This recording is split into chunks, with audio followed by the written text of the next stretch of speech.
Behold, ladies and gentlemen, for I have digivolved to Mecha Tekking with my mighty spatula arm, or possibly a slotted turner arm. I'm not really sure what this cooking utensil is called. SpongeBob makes me want to say it's a spatula, but I think it also might be called a turner. Might depend on what you're doing. If you're cooking or baking, it might have a different name. I'm not exactly sure, but whatever. I have one.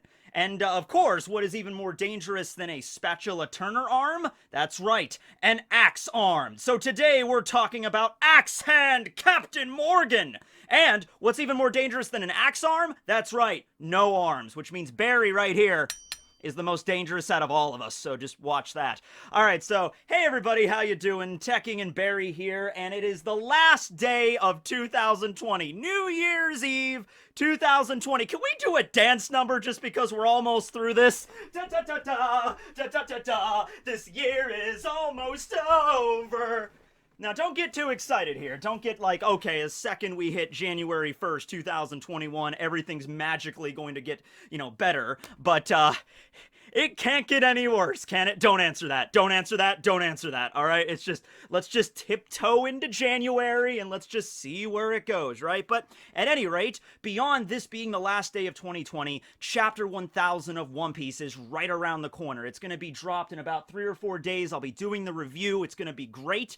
And I could be talking about so many other things right now, right? I could be talking about Kaido or Big Mom or something just involving the Tobiropo or the Straw Hats in Onigashima. And instead, we're going all the way back to not the very first arc in the story, because remember, the first enemy that Luffy fought against was Alvida, but right after that, who was the first marine antagonist that Luffy and Zoro had to deal with? I guess Kobe was also there too. That's right, AxeHand Captain Morgan. Not to be confused with Big News Morgans. I know they're very similar names. Morgans has the S, okay? He's also a giant bird man, and Morgans is an axe. I mean, Morgan is the Axeman. Morgans is the Birdman. Yes. And don't worry, you can figure it out very quickly because Captain Morgan is, of course, named after the rum, which is funny because Captain Morgan is a Marine, and I'm pretty sure the guy here is a pirate. I mean, looks very piratey. What is the story behind Captain Morgan? Hold on. Sometimes they put it on the back of the... All right, here we go. According to the Surgeon General, women should not drink alcoholic beverages during pregnancy because of the risk of birth defects. Consumption of alcoholic beverages impairs your ability to drive a car or operate machinery and cause health problems. That is the story of Captain Morgan. I hope you took that to heart. Okay, so he's the first Marine that Luffy has to deal with, and early on in One Piece, it's pretty much like established, like, wait a second, Luffy wants to be a pirate, right? And he's like, yeah, he wants to be king of the pirates, like Kaizoku Oni, Ore Wanar, that's his thing, right? He's like, all right, but aren't pirates supposed to be like the bad guys, right? So he's like, this is at the beginning of One Piece, so it's like, are we supposed to be rooting for the bad guys here? He's like, well, the thing that Oda goes for is just like, just because you are a Marine doesn't mean you're necessarily a good person, and just because you're a pirate doesn't necessarily mean you're a bad person. And this is explored in a multitude of different facets and ways throughout the entirety of the One Piece story, but it's pretty cut and dry during the Shell Town arc, where Luffy is very clearly not the plundering and murdering kind of pirate, but Morgan is also not the, keep justice and the peace no matter what kind of Marine. He has an insanely inflated ego. He's having his men build giant statues of himself to be erected at the top of the Marine base that he controls. Alright, I don't really think that's supposed to be, that's not supposed to be in the budget for military spending, right? It's just like, alright, men, we got the budget from Marine HQ for Shelltown today. I believe it was the 153rd branch of the Marines in the East Blue, and he's like, alright, so this is how much we have for new battleships, this is how much we have for repairs, this is how much we have for weaponry, also, I'm going to take some money out of that, and I'm just going to make the giant statue made of marble and have that erected. So everybody from a mile around, when they're approaching the island, can see my giant axe-armed visage as they approach, okay? He abused his men, he treated them like garbage, and he acted like, I am the single greatest Marine that ever did Marine! And to be fair, he cut a very intimidating, appearance, He had a metal jaw, and like freaking Baron Underbite from the Venture Brothers, and he had a giant axe arm, and it wasn't even like It wasn't even like this, where he, like, took an axe and just, like, you know, here's an axe on my arm. No, he literally lost an arm, you know, like, from right here, and then he grafted, or had someone else graft, a giant axe blade to it, and even the handle kind of stretches out of his elbow, and so he has this giant thing that he can literally just use to, like, slice you in two, and he's probably done that quite a bit during, you know, his time as the captain of that Marine base, you know? You over there, Petty Officer Jeremy, bring me my slippers. You took too long! You know, and just sliced in half, and just like, oh no! It's like, oh yeah, he died in a training accident. It's a real shame, alright. You know, even the other high-ranking members, like Commander Ripper, who was like his second in command there, were still very intimidated and terrified of Morgan, because it's like, you know, it's like, you can't just go up to him and be like, excuse me, Captain, you know, some of the men think that you're a little bit too, like, insane, and bloodthirsty and egomaniacal to be a captain in the Marines, and I'm dead, aren't I? And you're gonna be beheaded by the time you don't even get to finish that sentence, right? It's just like, you can't really stand up to the guy. I mean, I guess you could go through the proper channels and stuff and, like, hey, relay back to Marine HQ and be like, yeah, hi, this is Commander Ripper from the 153rd base over in the East Blue. Yeah, so, please send help. Our captain is a madman, you know, because, you know, if he ever finds out about that, you're dead, right? Okay. And so that's the way it's set up there. Luffy's the good pirate, he shows up, and then Morgan is this absolutely just self-obsessed, very cruel Marine, to show us right then and there that the Marines are not always the beacon of justice. But not all of them are like that. We see some Marines later on in the story that are, of course, you know, stand-up citizens, like Fujitora, for instance, that really abides by his sense of justice to the point where he's even willing to, you know, lay prostrate in front of the entire country of Dressrosa. Fujitora did not care about his title. He did not care about, like, oh, what this might mean for the Marines. He's like, hey, we were supposed to protect you guys, and we couldn't in this particular instance. You had to rely on pirates, and the pirate Doflamingo was a member of the warlords that the world government is supposed to be controlling, so we screwed up here, and so that's why Fujitora apologized to the entire country of Dressrosa. And so it all comes to a head when Luffy breaks out of the Marine base. He's got Zoro's swords. They're in the courtyard. Helmeppo's there. He's got Kobe at hammer gun hostage, and then you also have Morgan show up, and it's actually not Luffy is the one that defeats Morgan. I think Luffy does hit him with Gum Gum Pistol a few times, or like hits him once or twice, but it's actually Zoro, after freed from his bindings, that uses Santoryu to cut down Morgan and actually defeat him, right? And of course, we see Morgan, his strength wasn't all bluster. I mean, he was pretty muscular. He did have enough strength to lift up the giant axe arm, so a normal person really couldn't stand up to him there. I've always been kind of curious that, you know, Morgan is the way he is, and then Helmeppo ended up the way he was. You know, you feel like a guy that's like this strict, like really strict, hardcore military dude of Captain Morgan would have like raised his son to be a little bit more like himself. But then I started to realize that it's even kind of more depressing when it's like Morgan gave no shits about his kid. He gave no shits about anybody, really. It's just all about him, okay? So he has a son, and Helmeppo was into his own stuff and doing his own things, and he just didn't care. You know, Helmeppo used his father as, like, a symbol of, like, oh, look how strong I am, because my father is the captain, right? And, you know, if someone did cut down Helmeppo, I'm sure Morgan would have retaliated, but not because he loved or cared about his son. It would be because, oh, you're going against my authority or something. You know, you think you can just hurt my child? Well, I don't really care about him, but, you know, you can't just go around, he's a member of my family, and that might hurt my image. So that's really the only thing he really cared about. So yeah, Helmeppo, this all comes to a head later on during the diary of Kobe Meppo, so, you know, it doesn't really, you know, be brought up there, but it does happen later. And I imagine Helmeppo's overall goal now is to surpass his father, and he's certainly getting there. So Kobe right now in the story is a captain of the Marines, which is the same rank that Morgan is at, and I believe Helmeppo is right under him as like a lieutenant commander. He's not a regular lieutenant. I think he's like lieutenant commander is Helmeppo. Correct me on that if I'm wrong. But I think eventually, by the end of One Piece at least, I mean, we might have an epilogue of One Piece where we cut to like the far future and Kobe is a full-fledged admiral at that point. But I think by the end of the story, I think Kobe is going to be at least maybe a vice admiral, and then Helmeppo could be at least a captain, or maybe even a commodore beyond captain, and be like, I didn't just achieve the same rank as my father and prove that I could be better at it. I'm going to be a better captain than he was. I'm going to be a stronger, more respectful, more... I'm going to have my ideals of justice better than my father did. And you can tell by the training with Garp, Helmeppo is definitely on his way. He's already... Even, like, at Ennie's lobby, when we got to see Helmeppo again, he was already doing way better than freaking Morgan, just in terms of, like, he wasn't an egotistical asshole, you know what I mean? So there's that. Okay, so after Shelltown, after Morgan was defeated by Zoro, and after they free the base, the Marines are kind of like Commander Ripper steps out. He's the second in command. He's now the new commander of the base, and he's like, okay, well, we're not really supposed to do this. You know, there was, you ever watch Purple-Eyes WTF's One Piece Abridged, his Nun piece? That, oh my god, there's that one scene after Morgan is defeated, they all have, like, the Mexican fiesta. They're just like, Arriba! And they're just, like, all having fun in the courtyard.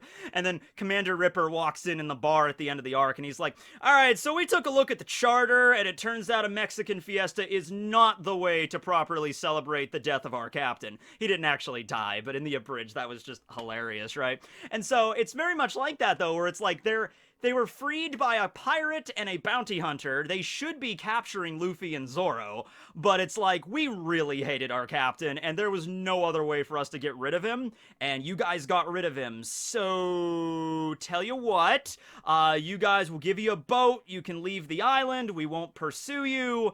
This is like a free pass from the Marines, basically. And so Luffy and Zoro do that. Kobe decides to stay behind and become a full-fledged Marine at the 153rd Division at the base. Same thing with Helmeppo. They keep Helmeppo around, and maybe Kobe vouched for him a little bit, because they're like, alright, Captain Morgan is defeated. What do we do with his kid now? Do we just, like, ship him off too?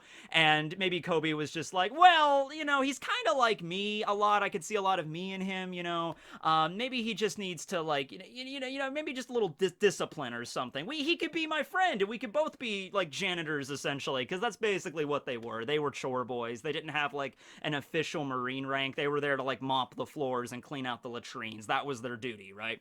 And so, hey, I guess Helmeppo, I mean, they could have just shipped him off, you know, or just kicked him off the island or whatever, but they decided, all right, fine, we'll keep him on the base, but he's like, you know, a janitor basically with you, Kobe, you know, and they worked together, and Helmeppo was kind of vindictive at first. He was like, I had that perfect life, and now I'm forced to scrub out the toilets every Wednesday, you know, like, that sucks, but I think over time, especially after Garp showed up and we got the diary of Kobe Meppo and he got to tell off his dad, he was sort of like, you know what? The Marine life is the life for me, and I'm gonna be a better Marine than you ever were, Dad. Oh, man. Let's talk about Morgan, his backstory a little bit, okay? There's just a little bit of a backstory we get in the East Blue. It's not really in-depth, but here's basically how it went. So, he was, I believe, a Master Chief Petty Officer. He was one of the Petty Officer ranks, okay, when all this kind of stuff began for him, alright? He was part of a Marine ship that attacked the Black Cat Pirates, okay, captained by Kuro at the time. This was right around the time Captain Kuro was kind of done with being a pirate, though, and he's like, okay, tell you what, we're gonna slaughter, like, all of these Marines except for one of them. That was Captain Morgan. The reason Captain Morgan lost an arm and had his jaw crushed was because of Kuro. Kuro just took his claws and just sliced off his arm and then just, boom, just crushed his freaking jaw. And so that's the reason. All the injuries that you see on Captain Morgan, that's all Captain Kuro, man. That's all the Black Cat Pirates. And so he decided, all right, I'm going to begin my plan, my master plan, to leave the pirate crew and then go to Syrup Village and try to steal, you know, Kaya's money and everything like that. That's like the plan was beginning there. He utilizes Django's hypnosis to hypnotize Morgan into being like, you are the hero that saved the Marines. You are the hero that captured Captain Kuro, right? And so they took the shipwright of the Black Cat Pirates, made him up to look like Kuro. At least on the surface, he looks similar to Kuro. And then after Captain Morgan, well, I'm not captain at that point. He was just like a petty officer. He was like hypnotized. He's like, yes, I saved the Marines, right? And so it was a hard-fought battle. Many died. I lost an arm, but I managed to bring in Kuro of 100 plans, right? So they take the fake Captain Kuro, bring him back to the Marine base, they execute him, and Morgan gets promoted to, I believe, a lieutenant commander rank, and then eventually even more so to the captain rank, eventually, okay? And so that's kind of the backstory with Morgan. Honestly, you know, part of me thinks that the reason he was such a douchebag was because of the hypnotism. You know, I'm sure he wasn't a super nice guy beforehand, but wouldn't it be weird if it's like using Django's hypnotism? It was like, you know, you're so awesome. You think you're just the best Marine ever. Yeah, you captured Captain Kuro to make the story more believable. You know, it's like, oh, this Marine captured Kuro and he's executed, right? And so that hypnotism was just like, I am great. I am awesome. I'm the best Marine ever. Yeah! You know, and then ever since that day forward, that's how he established, you know, his supremacy at Shelltown and everything like that. Maybe it started, maybe Django was like indirectly the one that kind of pushed him on that path. So possibly, or he could have just been a douchebag from day one. That's also another thing too. Like from the day he joined the Marines, he was like that, right? So yeah, that's the backstory there. Eventually, Captain Kuro, you know, we find out more about him during Syrup Village. Luffy defeats him, and much like a lot of the other villains from the East, the same thing with Arlong and Krieg and Kuro and Morgan as well. We don't really know what they're up to now. Buggy and Alvida, of course, are still prominent in the story. Buggy was, well, he was a warlord. Now he's not anymore, and Alvida is a part of his crew. But we don't know anything about the other ones. I remember the episode, it was right at the end of the East Blue. This was an anime-only scene where after Luffy gets his first bounty of 30 million, it cuts around to the different scenes in the East Blue, and we get kind of caught up on all the other villains. Like, everything that Luffy fought against up until now is kind of like where they're at. So we see Captain Kuro adrift on the Benzin Black, and he's like all depressed. He's like, I can't believe I'm a pirate again. This sucks. And then he sees Luffy's wanted poster, and he's just like, ugh. And we see Full Body, of course, and Full Body is leading a rundown old Marine vessel. He got, like, you know, given a crappy crew because of his actions at the Baratier and everything. Got beat up by Sanji. Buggy, of course, reappears in the canon of the manga at Logtown. And we also get to see, I don't think we get to see Krieg. We don't get to see Krieg in that episode because the whole thing what happened with Krieg and Geen is still left up for debate. Whether or not they died of the gas or if they managed to survive somehow. If Geen is still around somewhere, who knows? But then, of course, we got Morgan, and we just basically cut back to the Marine base where he's in a jail cell awaiting his court-martial, awaiting his escort to Marine HQ so he can be, you know, judged there. Not taken to Ennie's lobby. It's a little bit different when you're being, you know, prosecuted, I guess, as a Marine. You're not treated as a pirate, but you are still a criminal. You're going to be taken to Marine HQ, and there'll probably be somewhat, honestly, kind of a fair trial, at least compared to what goes down at Ennie's lobby, which there's basically no trial for pirates. You basically walk through the freaking courtroom and then just 11 jurymen are like, guilty, guilty, guilty, guilty, guilty, and then you're through the gates of justice, and then you're toward impel down or you're gonna get executed. That's basically how it is for pirates. So I imagine it's a little bit more fair for Marines, but still, I don't think Morgan would have been able to get out of that, right? So he's in his jail cell in his prisoner uniform, and one of the Marines just kind of walks up and just kind of like smirks, like really like, hey, Captain Morgan, check this out. And he shows Luffy's bounty poster, wanted poster, and Morgan just looks at it just like, huh? Grrr. You know, I'm mad. So the escort in question, the Marines didn't screw around on this, really. I mean, I guess there were maybe a lot of complaints or something. They sent Garp to escort freaking Morgan to Marine HQ for his trial, for his court-martial. They sent Garp. Think about that for a second. I don't know if that just speaks volumes of, like, maybe the Marines were actually legitimately afraid of Morgan trying something. You know, like, well, Morgan is this big, towering dude, and he's got a giant axe arm, you know, and he's got a metal jaw and crap. You know, we don't want to send, like, random Commodore to escort him. You know, he might fight back. We don't know what this dude is capable of. You know, like after Morgan was defeated and thrown in jail and everything, I'm sure Commander Ripper got on the Den Den Mushi and he's like, okay, this has been a long time coming. Come in, Marine HQ. This is the 153rd, out in the East Blue. It's like, yes, Commander, what's going on? What's Captain Morgan up to? He's like, okay, well, here's the deal. The last few years, he has been a complete and utter horrendous example of the Marines. He abused pretty much everybody on this base. There are probably people dead because of him. You know, he tried to build a giant statue of himself on top of the Marine base. Anyway, I don't know, maybe Commander Ripper, like, fudged the story there a little bit. Instead of saying Luffy and Zoro defeated him, maybe it's like, we finally fought back against him, and he's broken so many laws in the Marine Code and, like, the book and everything, so you should probably send someone to go and bring him to Marine HQ for his court-martial. It's like, oh, alright, don't worry, we'll send the best of the best. They sent Garp. I'm like, okay, well, I mean, yeah. Yeah, I mean, okay, that he's definitely not gonna try anything now. Except he does. So Garp shows up, he's got his dog mask and his dog ship, and Bogart is there. He's like second in command, the Humphrey Bogart dude with the cap and the sword and everything. So they escort him on the ship, and Garp, though, has a little bit of the, like, the narcolepsy, where he has, like, a sleep disorder, where he just falls asleep standing up. Yeah, Ace had the same thing, even though they're not blood-related. Weird. At any rate, Luffy does as well, so I don't know. Maybe it's just a Will of D thing. It's just it runs in the Will of D, is like a touch of the narcolepsy. I don't know. So Garp is on his boat eating a donut, and he falls asleep, as you do, and Morgan decides to take this opportunity to be like, you chained me up, but not with, like, Sea Prism. Alright, breaks his freaking handcuffs and just shing, and then just slices down Garp right there. Oh my god. Like, Captain Morgan, the guy that pre-time skip almost starved to death Zoro could take down. He thinks Vice Admiral Garp, the Marine hero, the guy that fought against rocks, the guy that was the bane of pirates for decades, Garp the Fist. I could take this guy. I want you to picture this, alright? Like, we're doing the One Piece D&D. Rustage is running the One Piece D&D right now. You know, me and Noble and Briggs and Spooky and everybody. Okay. Imagine at some point during our campaign, we run into Garp, and one of us, like, probably me, decides, I got him. Shit!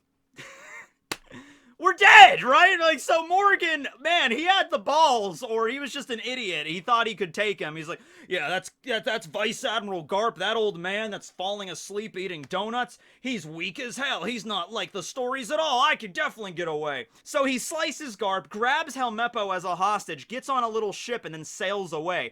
And once again, I don't think he's grabbing Helmeppo because it's like, you're my son. He's like, no, it's like, he just grabs the nearest Marine, and it just happened to be Helmeppo. So they're at sea, sailing away from the boat. Garp is still asleep and, like, on the ground, bleeding out from the attack. And, this is where Helmeppo finally has the time. He's just like, you know what, Dad? I've had enough of your crap, Dad. He gets up and his legs are shaking, but he finally tells him off. He's just like, I'm not gonna be like you. I'm my own man. I'm not gonna listen to you anymore. And he just jumps overboard and swims back to the Marine ship. Keep in mind, at this point, Helmeppo did nothing but complain about being a Marine. Right? It's just like, you know, but I'd rather be a Marine. At least I had my friend Kobe, and Kobe tried to save Helmeppo too. Because after they escaped, Bogart was just getting ready to just bombard the ship, Morgan's little ship, with cannon fire and just destroy it and just kill them both. But Kobe stepped in. He's like, he's my friend!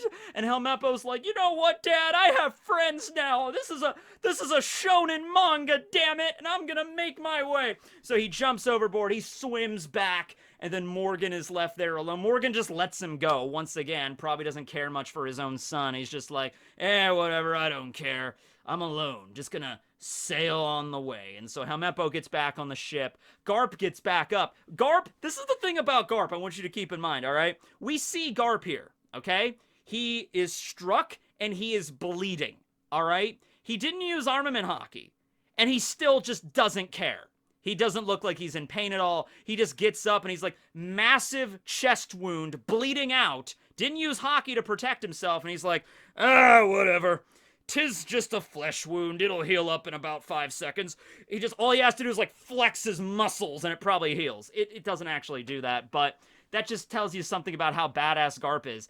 Even if you catch him off guard with a critical hit, without using hockey to protect himself, with a giant axe blade, point blank, duh!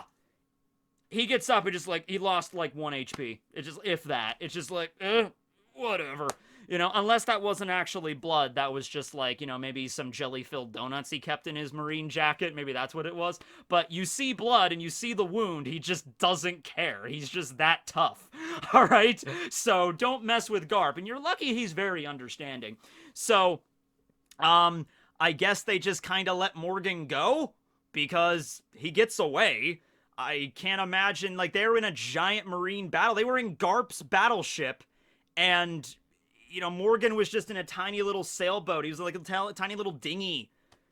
Maybe Helmeppo for some reason. No, I can't imagine. Why would Helmeppo? I was like, don't chase after my dad. He's like, no, he hates his dad. He just told him off. So I guess Garp is just kind of like, well, he got away. It's fine.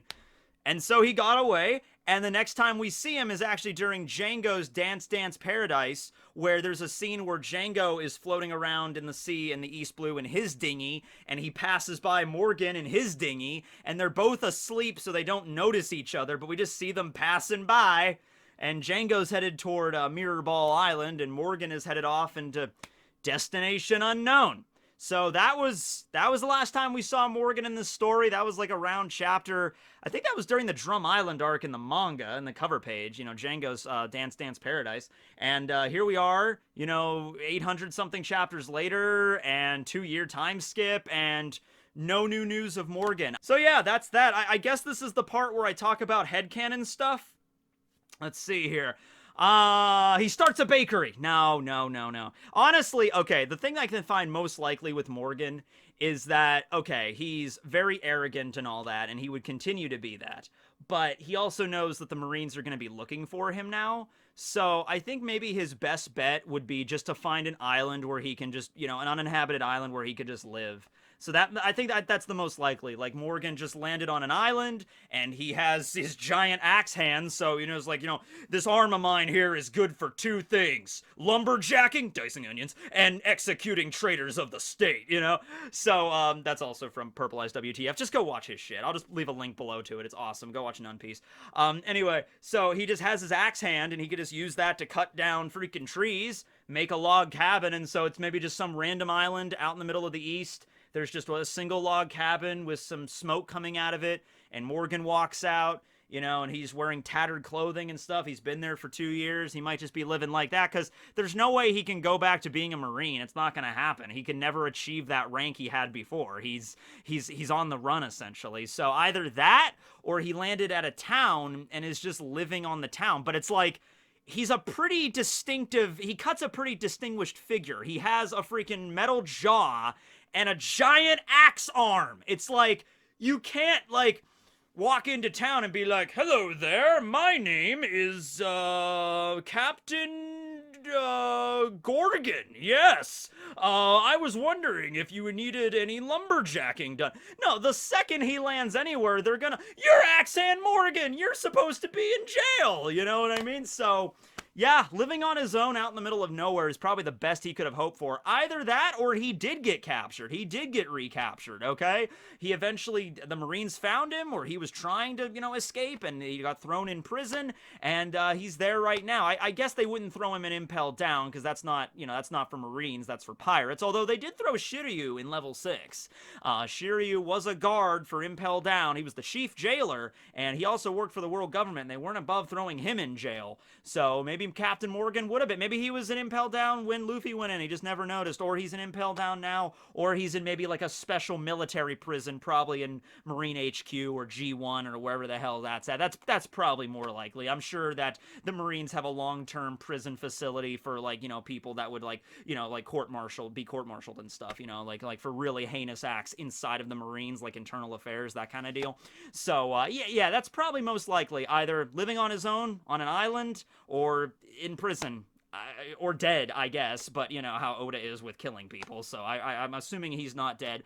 Will he ever show back up again? Yeah, probably not. The only way I could see him showing back up is not to encounter the Straw Hats. I could see Kuro showing back up. I could see Geen and Krieg showing back up, or at least Geen showing back up. Arlong would be cool to see what's up with him.